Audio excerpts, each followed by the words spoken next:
Every Friday at exactly 7:05 p.m., the train pulled out of Central Station headed towards the coastal town of Blue Haven. For Lucas, it was the signal that his weekend was finally starting.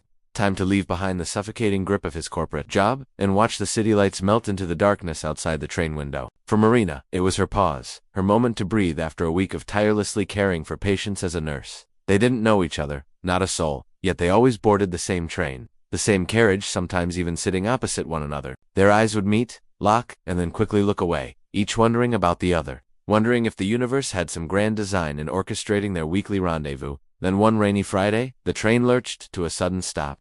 Marina lost her balance, and instinctively Lucas reached out, steadying her with a touch that lingered just a fraction too long on her arm. "Are you okay?" he asked, his voice a warm rumble in the suddenly silent carriage. "Yes," she whispered, her cheeks flushing, realizing how exposed she'd become, not just physically, but emotionally. The next week, Lucas found his courage. "I see you always reading. Is that book any good?" he asked, hoping the universe would forgive him for breaking the comfortable silence that had settled between them.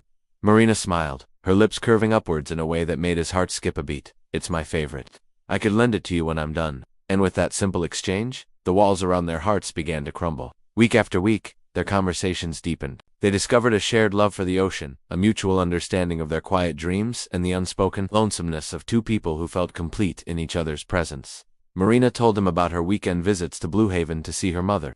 Lucas admitted he was an aspiring writer, often turning fellow passengers into characters in his short stories. "You're already in some of them," he confessed shyly. Marina laughed, though her heart did a little flip at the thought of being Lucas's muse. Then one Friday evening, as the city lights blurred outside the carriage, Lucas leaned closer. "Next week, the schedule changes.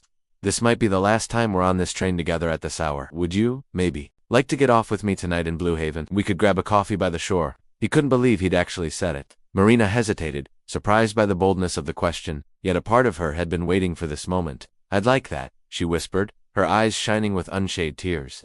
The following week, they met earlier, riding together from Central Station. No more stolen glances across a crowded carriage. Now they traveled side by side. What had once been routine had blossomed into something extraordinary, and in the hum of the train, with its rhythm like a heartbeat, they knew their journey was just beginning.